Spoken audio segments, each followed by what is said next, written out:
Welcome on into the Utah Blockcast. I'm Steve Bartle, Utah Insider for KSL Sports.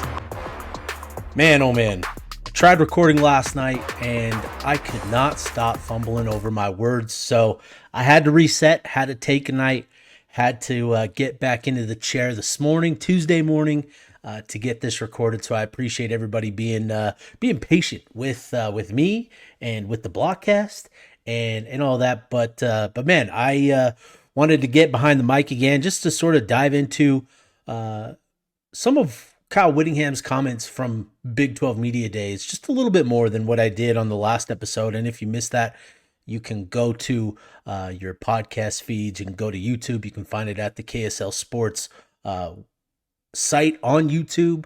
If you want to watch the video, you can find it, like I said, on your podcast feeds as well. So anyways, yeah, I thought I wanted to dive into Kyle Whittingham's thoughts a little bit more. You know, he talked a lot about the big picture of college football and sort of where we're at, as did, most Big 12 coaches. I thought that was sort of the point of emphasis from the Big 12 this year was just kind of the chaos with everything going on in the sport, with rev share being approved, with the circumventing of the supposed rules that have been put in place and guardrails.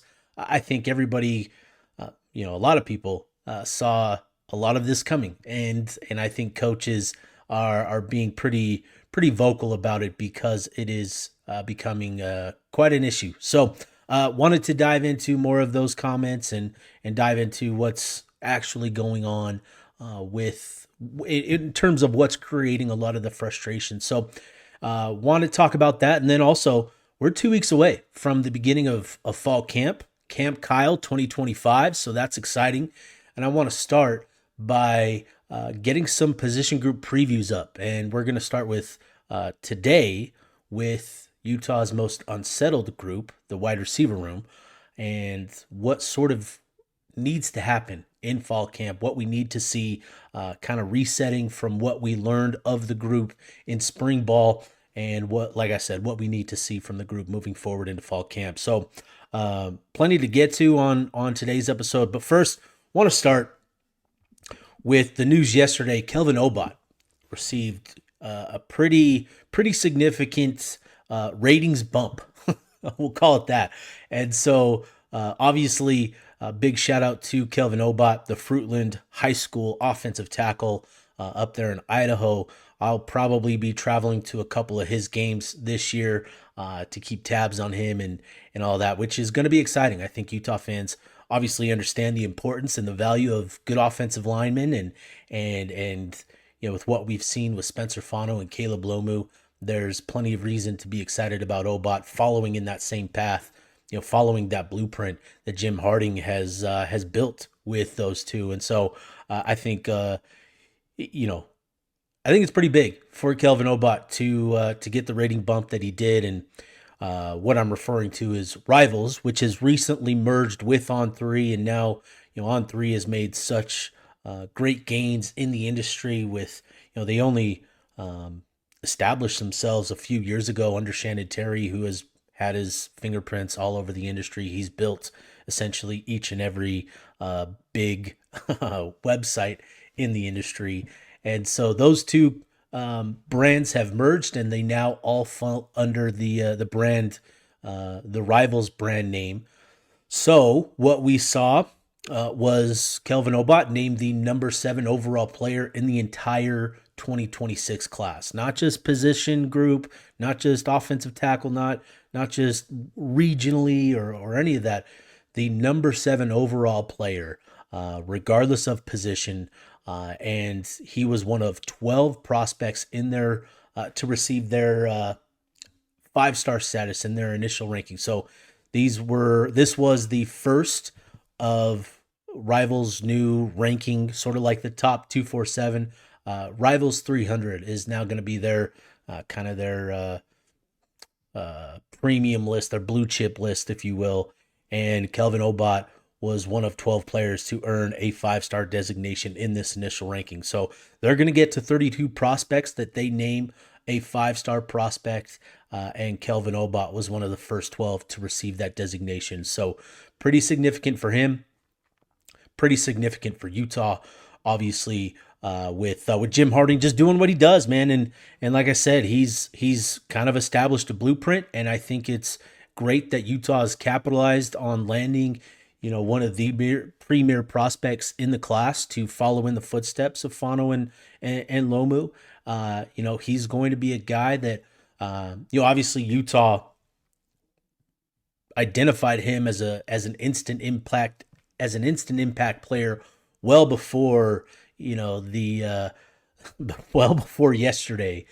But I think it's good just to kind of get that validation and sort of cement his status, to get other opinions, other evaluations from other people that sort of see the same thing that Utah does. So again, good validation, a good stamp of approval from the industry, or at least from one source in the industry, and so we'll see what happens. But with Obot, he's got all the tools, all the raw qualities that you want in an offensive tackle, and I think for him, he's in a unique situation being up there at Fruitland, where a former Utah great, former NFL great offensive tackle Jordan Gross is his head coach, and I think from what I gathered of in talking to sources about Obot last month, there's a maturity there that I think Utah really appreciates, really values, and I think is something that has been common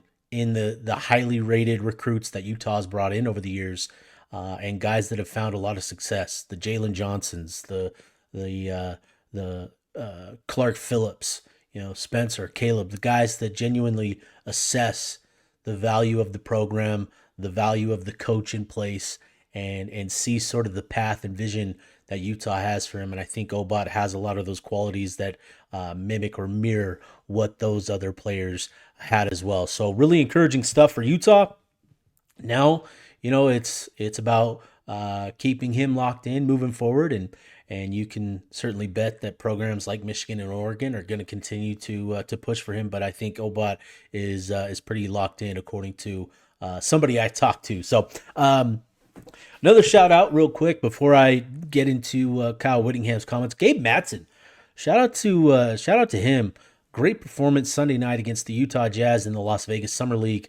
Scored 18 first half points in one of his patented heaters that we've seen over the years for the running Utes. It just got hot. Knocked down 6 to 7 shots from deep, and hit some really impressive shots. And I think for Gabe, Golden State is a great situation to pursue for him in terms of his game. Obviously, we know that Golden State loves shooters. I think their system emphasizes player movement and ball movement, which I also think fits Gabe really well. And I think the hope is that Gabe can land somewhere in the organization there, the G League potentially, and work his way up the ranks essentially. But I think that's an organization that is pretty open-minded, that values what they value, and I think Gabe is in a good situation there. So hopefully he continues that and continues to play well and all of that. That's good for Utah basketball for sure. So with that, let's go back to Big 12 Media Days and some of Coach Whittingham's comments from day 2 of Big 12 Media Days. It's interesting. There's a lot of talk about Kyle Whittingham and sort of how he treats the media. But I think in these kind of settings that, Coach Whitt is pretty forthcoming with his opinions. He's pretty honest, sometimes pretty blunt in terms of how he shares opinions on certain subjects. And I think, and after listening to 16 coaches over the 2 days, I think there was a lot of value that Coach Whitt provided. There was a lot of coach speak from other coaches, which is fair.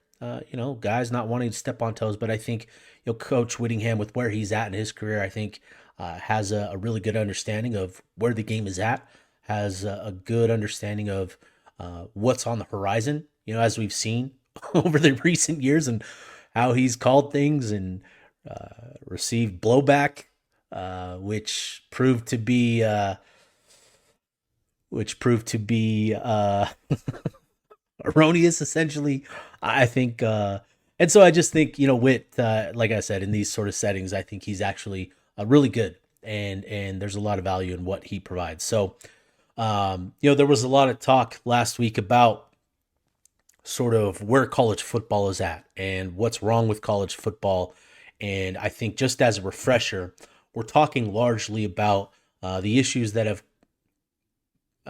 risen from the revenue sharing, which was approved last month as part of the House versus NCAA settlement, and schools now have been approved to distribute up to $20.5 million to student athletes and divvy up that amount essentially how they see fit. So if they want to commit all $20.5 million to football, they want to split it up pretty evenly between men's and women's sports. That's up to each and every school to determine what they feel is best with that $20.5 million. So, and I think it's also important to note that, and I think most people understand this, that this $20.5 million, this is not an additional source of funds that are coming from the NCAA. This is money that has to be generated by the school itself.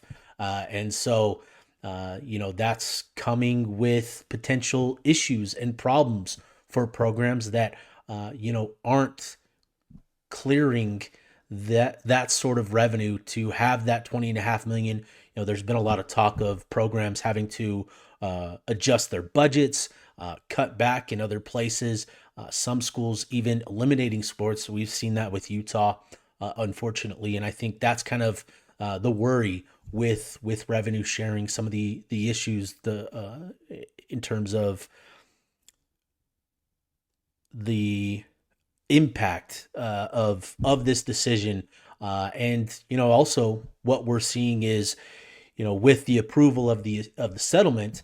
The Power Four conferences agreed to essentially abide by some of the guardrails and rules that are being put forth by the College Sports Commission, which is a Deloitte-run NIL clearinghouse, and they're primarily tasked with clearing third-party NIL deals, and there have been a number of issues that have arisen from that as well. And so it's just there's a lot of things going on that have created issues, and so I think we heard from a lot of coaches, a lot of frustration from the coaches, and so with that, I want to get to Whittingham's comments on a number of different things. So what you'll see here is Whittingham sharing his thoughts on what he would do to fix college football, the big issues in college football. He's going to talk about collective bargaining and then also potentially other things that could help the game. So let me get to Witt's comments here. Let me add it here. Biggest issue is we've got to have somewhat of a level playing field with the NIL space. Not, I shouldn't say NIL, but with what we're paying them. Bottom line, they're professionals. They're getting paid like professionals, and we've got to get a handle on that. We can't have X amount of schools spending $50 million on rosters, and the rest of us $12 million. I mean, it doesn't work. I mean, it works, but there's about 12 teams that'll have a chance to win it all every year, and that's it. So I would say leveling the playing field with a salary cap, again, back to the NFL model, and making things more uniform. And it works in the NFL, so why can't it work at this level? Yeah, collective bargaining for NFL players is one thing. For college students, it's not quite as, they're not as experienced, they're not as savvy. But I think that you're going to see it eventually, and I think you're going to see. I still believe that the super conference concept is on its way. I really buy into that, and I think that. There'll be X amount of teams that break away. They'll have their own conference commissioner, and they'll do things the way they want to do them, and everyone else is going to kind of have to fend for themselves that way. I don't know if I support or don't support it. I know that the system we have in place is not sustainable, and even with the rev share and the changes that have been made, I'm still not buying the fact that it's the answer. I think that the closer I realize when you say, well, college football is not the NFL, but the NFL has been doing some good things for a lot of years, and we got to take some pages from them on how to implement salary cap, collective bargaining if it comes to that. I think that's the only real way to get a grasp and a handle on things. As distasteful as it might sound to some people, I think an NFL minor league model is the best direction to head. Personally, that's my own opinion. And I don't think the rev share is an equalizer, or is going to be the equalizer that everyone thinks it's going to be, because they're going to circumvent it. They'll find ways around it, just like everyone always has. And so you're still going to see a big disparity in the opportunity to build rosters. But again, until we get to an NFL model where there's a salary cap and that's it, if you break that cap, then you get huge penalties. Then it's not going to work.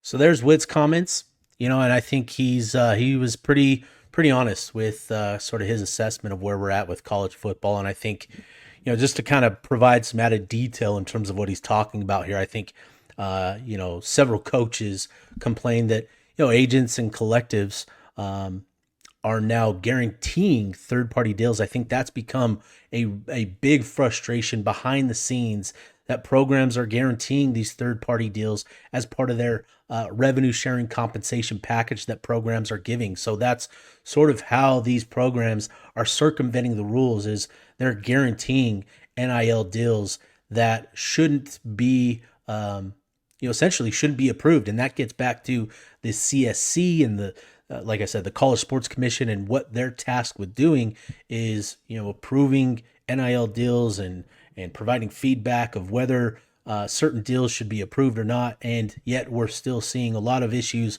with what is essentially pay for play. So, that's the sort of circumventing of the guardrails that Coach Whittingham talked about. We're starting to see schools offer, recruits even, not only guaranteed contracts like we saw with Felix Ojo and Texas Tech. He got a 3-year guaranteed deal with the Red Raiders, which, was interesting. The initial reports of his contract were so inflated. I got a text almost immediately that was nonsense, that it wasn't accurate. And, some hours later, I think Matt Zenitz of 24/7 Sports reported the actual numbers of that deal, and it was a fraction. I think it was more than half of what the initial reports were. So, he's got a good agent. We'll say that much, but I think even that is causing some issues. And then just, overall, the sentiment is that, there are a few programs in college football that are just pulling so far ahead in terms of the revenue that they have, the funds that they have available, that it's making for an unfair playing field, where, Whittingham talked about it there, that there are going to be 10 to 12 teams that essentially accumulate all of the quality talent in the game. And, it's going to be pretty difficult for other programs to keep pace with those programs that just have the unlimited resources. And so, it's I think the Big 12, we saw it with Coach Prime. We saw it with, Cincinnati, Arizona State with Kenny Dillingham. We saw a number of coaches allude to the fact that they all want a level playing field. And I think, many Big 12 coaches and administrators stress the need for consistent, transparent regulations. And I think that's sort of what the goal is with all of this, is they just want, they want rule enforcement, essentially. I think it was Brett Yormark who opened with his opening statements, at Big 12 Media Days, that they're working closely with the CSC and are pushing for stronger regulations and punitive actions for rule breakers. And I think that's going to be so important. Whittingham mentioned that, they need to be penalties, and they need to be pretty hard penalties for programs that go over a potential salary cap. And I think that's going to be important as well. Essentially, we're talking about the death penalty, the modern version of the death penalty here. So, with the way that SMU is spending money right now, there's a chance that they could become the first program to get the death penalty in the modern age all over again. So it's kind of unique, how we're sort of repeating history. It's a new spin on it and all of that. But I do think, there's definitely a push. And what was, I think, most interesting in terms of, what we heard from coaches and what we've heard from, the academic side is this, it seems like coaches are embracing the fact that these are professional athletes now with the money that they're getting paid. It's time to treat them essentially like employees. And I think though they didn't say it outright, you know, a number of coaches called them professional athletes. And when you think of a professional athlete, you think of him being an employee of an organization. You think of collective bargaining and players and the organizations themselves bargaining to come to an agreement on rules, on regulations, on calendar schedules, and all of that sort of stuff. And I think you're starting to hear more and more, especially from the coaches, that needs to become a thing, that is essentially what needs to happen in order to provide the necessary guardrails to get the game back to what it was. Because in the end, I think coaches just want to get back to coaching football. I thought Coach Dillingham said it really well. I shouldn't say said it really well, but he said something really interesting, that recruiting is dead, retention is alive. And though it's kind of a weird thing because recruiting is still important, I do think that coaches are sort of dying for retention to become the focus again. And they just want to be able to build their rosters, build their programs the way that they used to, and to have the regulations in place that will allow them to have a firmer grasp on their roster. I think there's just so much going on with the sport that it's creating a lot of frustrations. You've got guys that sign deals with certain programs, and 2 weeks later they're entering the transfer portal because somebody worked around and tampered with the player through their agent or through a buddy of theirs or through a parent, and didn't contact the player directly, but they're still sending a message to the player, influencing him to enter the transfer portal, which is tampering. And so I think there's just so much where people just want to take a breath. Like, it just feels like coaches haven't been able to take a breath, a sigh of relief, that our roster construction, we can rest a little bit. We can take a break from it. I think you're starting to feel more and more of that anxiety and frustration boil to the top with everything. And look, when they're in the heat of it, coaches are definitely more and more willing to speak their mind. You're seeing that across the country. But I think just in general, the temperature on all of this is really starting to get to a point where it's, in terms of the health of the game, we're getting to a make it or break it type of situation. So I do think ultimately that Coach Witt is right. And this is something that, plenty of people have talked about, that the only real way to provide the rules and regulations and penalties is to collectively bargain. And I think that's going to be a major talking point over the next little while for coaches. And if we start to hear administrators talk about that, that's when I start to really buy into this becoming a thing. But I do think the coach is pounding the table for it. I think ultimately we're going to get there. And Coach Whittingham, I'm with him as well, that eventually we're going to see a super conference where essentially it's a minor league, where it breaks off from the academic connection of the NCAA. Players won't have to go to school anymore. They're just going to be essentially professional athletes, minor league athletes to the NFL. And I think, there's certainly an appetite, on Utah's end to be included in that still, a very strong appetite, in fact. But we'll see. Obviously, we're learning that, there's a lot that goes into it.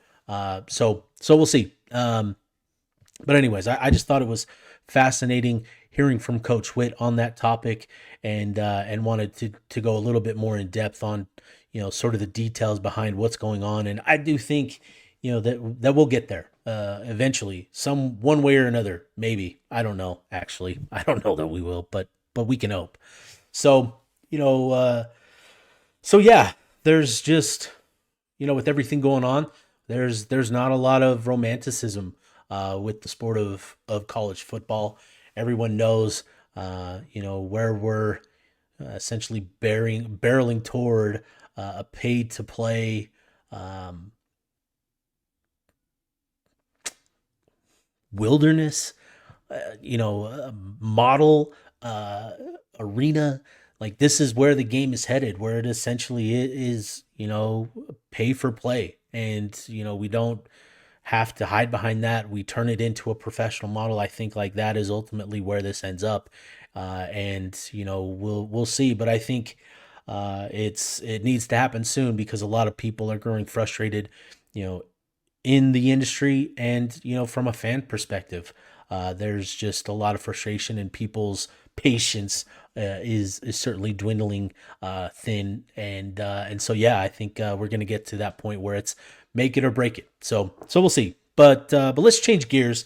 Let's get to fall camp because that was turning into more and more of a downer and downer. But this 2025 season I think is a real opportunity for Utah. I shouldn't say real opportunity, but I do think there's a lot of optimism for Utah football going into 2025, which it feels good to say that considering what we went through last year in 2024, a 5-7 season, a 7-game losing streak, obviously all the injury issues and all that came with that. I just think last year was so frustrating in a number of different ways that to be here July 15th, couple days removed from Big 12 Media Days, and just sort of seeing the vibe coming from Utah football, the people that have talked about Utah football at Big 12 Media Days. There's a lot of optimism for this team in particular. There's a lot of excitement for Devin Dampier, and so it's certainly exciting from that perspective. Once we get into the season and we start playing games, I think that'll be good for everybody because I do think Utah has a chance to really compete this year in the Big 12 and really contend at the top of the conference. Obviously, there are certain keys for Utah to achieve that. But with fall camp, kicking off in 2 weeks, it's a good time to start our position group previews and all that. So, like I said, wanted to start today with Utah's most unsettled position group, the wide receiver position. And so let's go back to spring ball, kind of reset there, what happened there and where we're at right now. And just to start with the passing game in and of itself, I thought, in terms of dynamics and elements of the game, there was no other dynamic that improved as much as the passing game did during spring ball. And I say that to say that the first 2 weeks were really rough for Devin Dampier and the wide receivers in the passing game in particular. But the progress they made, over the span of those 5 weeks, but over the last 2 weeks of spring ball, it was clear that chemistry was established and the passing game looked pretty effective. So, there was a lot of encouraging things going on. There were players that were consistently making plays. There were certain elements of the passing game that seemed pretty consistent, that seemed pretty effective. And I think there were just a lot of encouraging signs by the end of spring ball. It was on a good trajectory. And then, coming out of spring ball after the spring game and all of that, obviously the transfer portal opened and unfortunately Zacharias Williams entered the transfer portal. He was a guy that I think Utah was fending off a number of programs. Arizona State, UCLA were certainly programs that I've heard linked to him, but he ends up at USC, and so that was a tough loss because according to Whittingham, he emerged as wide receiver 1 for Utah. So that's tough to lose that. But beyond the departure of Zacharias Williams, I think there were a number of other positive developments individually that I think Utah can build with moving forward. And to start, I thought Dadrian Zipperer, he missed time during spring ball with bumps and bruises and that sort of thing. I don't know exactly what type of injuries, but he just missed time. But when he was on the field, he was consistently making plays. And I think there's reason to be optimistic for Dadrian Zipperer. But I'll have more on him in just a bit. Beyond him, there were good things from Ryan Davis and Creed Whittemore, 2 guys that I think can play sort of a similar role, kind of a reliable slot guy that can either create yardage after the catch. I think that's more Whittemore's game. He's more of that ball in hand playmaker, whereas Ryan Davis, he's kind of your Wes Welker type, really solid route runner. Doesn't have great size, doesn't have elite athleticism, but he's really technically sound. He's got chemistry with Devin Dampier. We didn't see a whole lot of him through spring ball, but he was the guy kind of carrying the group through those first 2 weeks and looked really productive. So, those two guys are going to be key cogs for this wide receiver room. And then a couple other guys that I thought made plays here and there. Justin Stevenson, I sort of viewed him as an important vertical option, and he did make plays as a vertical threat. Just need to see more consistency from him. And I think the thing with him is it's important to remember, he's going to be a sophomore this year, so he's still young. He had some production to his name at Wyoming, but he was just a redshirt freshman last year. So, it's going to take time for him to. He's still a guy that's young and developing, but I think if he can take a good step forward in fall camp, I think that'll be really good. And then another guy, Manny Carvalho, I thought was really dynamic. Another slot guy that really good with the ball in his hands. Just a dynamic athlete that can create, make guys miss. He'll remind a lot of folks of Britton Covey, given the size and the athletic qualities that he has. So I think there's certainly individual pieces that Utah has in this group that they can move forward with. But ultimately, we exited spring ball with significant questions revolving around this group. And while the addition of I think they brought in 5 transfers, or I should say they brought in 4 transfers and then 1 freshman in Carvalho in January. We saw good things from all of those guys. That includes Otto Tia in this group, but more on him in a bit. It was clear that Utah needed help, and so they go into the spring portal, and they make 2 additions with Tobias Merriweather and Larry Simmons. And I think these guys are going to be important. And so as we get into fall camp now, and looking ahead, I've got 3 keys for the wide receiver room, and it starts with those spring portal additions, and with Tobias Merriweather and Larry Simmons. At least one of those guys has to emerge as a go-to option, right? So Utah needs a wide receiver one, more specifically and more just detailed, I should say. They need an outside receiving threat to emerge.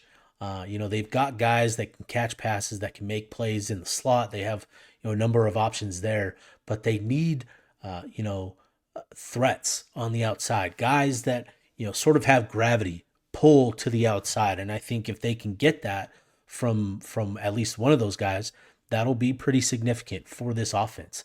In order for this offense to reach its ceiling, they need these guys to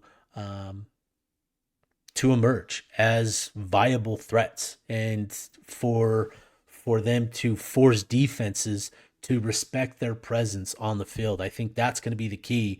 With this offense, there's obviously a big emphasis on the running game.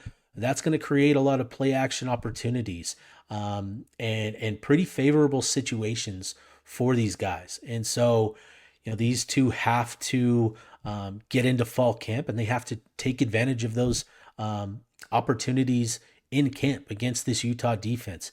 Utah would love to have one become a true go-to receiver, a guy that when you're 3rd and 7, he can run a route that you need him to run, and he can execute it, and you can go to him, and you can make those 3rd and long conversions.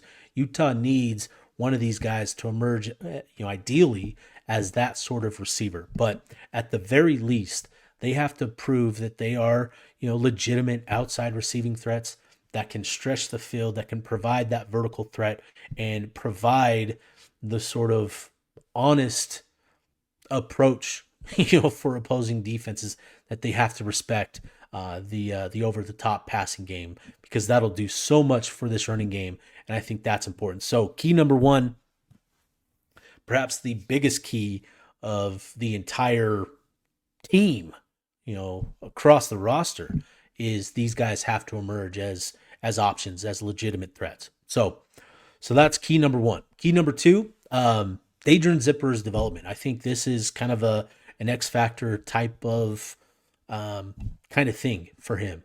When he's on the field, he's made plays, and that goes back to even the year before.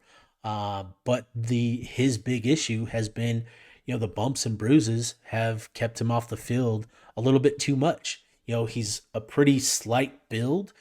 He's really lean. He'll remind people of Money Parks in terms of his size and his physical build, but Zipper desperately needs to have put on some mass since spring ball, because he can be an option in this passing game. He can be sort of an important piece in this receiving corps if he's got the mass to handle the physicality of the Big 12 conference. So that's going to be the key for me, is how much physical development Zipper has made. If he's made a good amount of progress in that sense, I think we can sort of start to look at him as potentially, a pretty consistent option in this passing game. But that's going to be sort of the key, is how much progress has he made in that sense, and what sort of impact does that have on him, with his game. So I think that's going to be another big key, is Adrian Zipper's development, most specifically his physical development. And then the last key for me is gaining clarity between the receiver and tight end position. So currently, there's a handful of guys that are kind of in between positions. I shouldn't say a handful of guys. There's, I think, three guys. Otto Tia has obviously been talked about as him having made the move to tight end. And, according to people that I've talked to, that is indeed the case, that he's going to play tight end this season as sort of that, landing king, H-back type of option.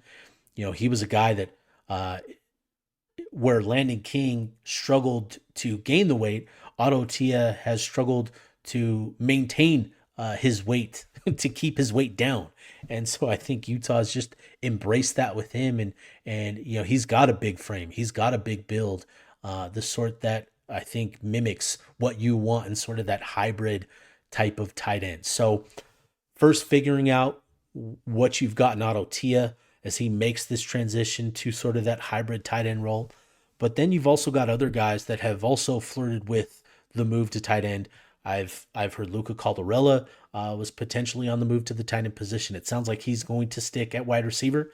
And then J.J. Buchanan, who was going to come into the program as a wide receiver, it sounds like he's also going to be in that tight end position. So I think, for Jason Beck, this is important, not just, gaining clarity between the two positions in terms of what it means for the depth chart and, how much depth do you have at these two positions.